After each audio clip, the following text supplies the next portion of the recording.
রাত হলে পঞ্চগড় শহরের অলিগলিতে বাড়ে কুকুর আতঙ্ক। 20 থেকে 30টি করে কুকুর খাবারের খোঁজে ঘুরে বেড়ায়, আকস্মিক চড়া হয় পথচারীদের ওপর।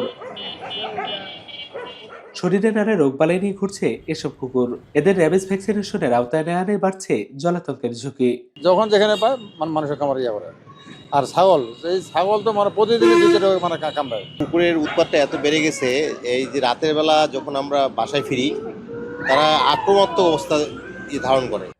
দিন দিন শহরে বাড়ছে কুকুরের সংখ্যা। এ নিয়ে সংশ্লিষ্ট দপ্তরগুলোর মাথা ব্যথা নেই। দু একটি স্বেচ্ছাসেবী সংগঠন কুকুর নিয়ে কাজ করলেও সেটা খুবই সীমিত। এদের পরিমাণ অনেক বেড়ে যাওয়ার কারণে অনেকে ভয় পাচ্ছে, বিশেষ করে জলাতঙ্ক বা বিভিন্ন রোগ ছড়িয়ে পড়ার ভয় পাচ্ছে। তো আমরা এখন পর্যন্ত কোনো তৎপরতা দেখিনি যে তাদের ভ্যাকসিন দেওয়া হয়। এই বিষয়ে যারা দায়িত্বশীল রয়েছে, বিশেষ করে পৌরসভা, তাদের দৃষ্টি আকর্ষণ করছি, তারা এই বিষয়গুলোকে দেখবেন।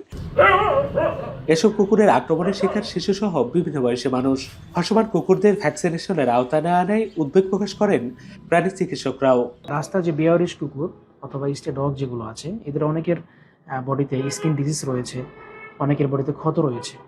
এই কুকুরগুলো কিভাবে চিকিৎসা দেওয়া যায়, এটা নিয়েও সরকারিগতভাবে আগানো যায় কিনা, এটা একটু ভেবে দেখা দরকার। সম্প্রতি পঞ্চগড় আধুনিক সদর হাসপাতালে বেড়েছে জলাতঙ্ক রোগের টিকার চাপ। প্রায় 1 মাস ধরে হাসপাতালে জলাতঙ্ক রোগের টিকা মিলছে না বলে জানায় স্বাস্থ্য বিভাগ। জলাতঙ্কের যে টিকাটি আমরা সংগ্রহ করার জন্য চেষ্টা করে যাচ্ছি। আশা করছি আমরা আসলে এই সমস্যাটার খুব তাড়াতাড়ি সমাধান করতে পারবো। আগে প্রাণী সম্পদ অধিদপ্তর থেকে কুকুরের ভ্যাকসিনেশনের ব্যবস্থা থাকলেও এখন তা নেই। এ নিয়ে পঞ্চগড় পৌরসভারও নেই তেমন উদ্যোগ। তবে চাহিদা দিলে টিকা সরবরাহের আশ্বাস তাদের। ভ্যাকসিনেশনের সাথে সাথে এদের ক্যাস্ট্রেশনের একটা ব্যবস্থা থাকলে তাহলে এর জন্ম নিয়ন্ত্রণটা একটু নিয়ন্ত্রিত হবে।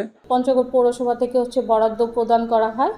যদি তাদের বরাদ্দ না থাকে, তাহলে আমাদের কাছে যদি চাহিদা দেন, তাহলে আমরা পৌরসভা থেকে তাদেরকে বরাদ্দ দিব, যেটাতে তারা ভ্যাকসিনেশনের মাধ্যমে কুকুরের সংখ্যাটা নিয়ন্ত্রণ করবেন।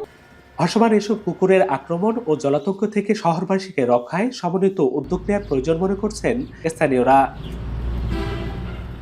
লুৎফর রহমান, এখন, পঞ্চগড়।